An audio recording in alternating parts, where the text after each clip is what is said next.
Hi guys, welcome back to ఎక్కువ చిన్న.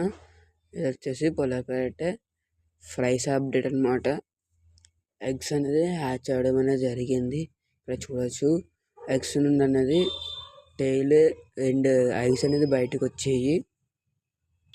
ఇది వచ్చేసి 5th డే గాయస్. మేము 6th డే కల్లా ఇవన్నీ ఫ్రీ స్విమ్మింగ్ అనేది చేస్తాయి. ఓకేనా గైస్, నేను ఇంకా జూమ్ చేద్దాం అనుకున్నా కానీ సరిగ్గా రావట్లేదు, మొత్తం బ్లర్ అన్నది అయిపోతుంది. ఒకసారి ట్రై చేస్తాను గైస్ జూమ్ చేయడానికి. చూడొచ్చు బ్లర్ అయిపోతుంది, ఎట్లా కలుతున్నాయి చూడండి. మొత్తం షివర్ చేస్తున్నాయి, మొత్తం షేక్ అయిపోతున్నాయి మొత్తం. ఇవి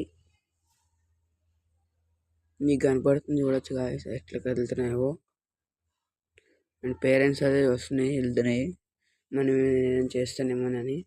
గాయస్ ఒకటైతే కార్నర్లోనే అంటుకుపోయి ఉన్నది. అదైతే తెగ ఇబ్బంది పడుతుంది, కదలలేక అంటుకుపోయి ఉన్నది.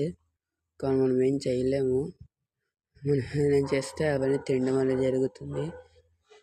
ఓకేనా గైస్, ఇది వచ్చేసి ఇన్ఫర్మేషన్ మాత్రమే నేను చెప్తున్నాను.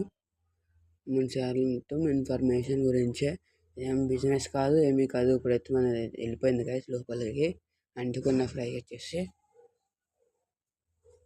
గైస్ ఇంకా ఎవరైతే లైక్ చేయలేదో, సబ్స్క్రైబ్ లైక్ అనేది చేయండి. వీలైతే షేర్ అనేది చేయండి గైస్. రేపుడు కల్లా ఇవన్నీ ఫ్రీ స్విమ్మింగ్ అనేది చేస్తాయి.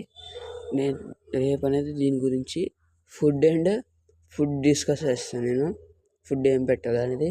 గైస్ మీరైతే ఈ బ్రీడింగ్ చేయాలని చేసుకునేటప్పుడైతే మీరు ఖచ్చితంగా లైఫ్ ఫుడ్ మెయింటైన్ చేయండి. గైస్ నాకైతే లైఫ్ ఫుడ్ లేదు, అందుకని అనేది నేను ఒక ఎక్వేరియంలో తీసుకున్నా. ఈ ఎక్వేరియంలోనే బ్రీడ్ చేస్తున్నాను ఫిషెస్ అని.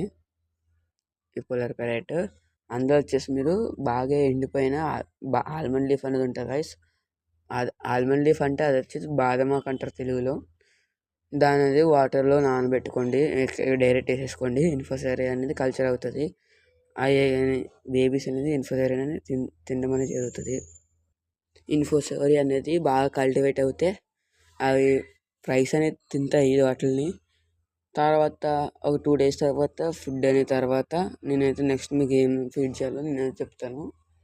ఓకేనా గైస్, ఈ వీడియో అంతే గైస్. మీరైతే సబ్స్క్రైబ్ చేసుకోండి గైస్. Thank you.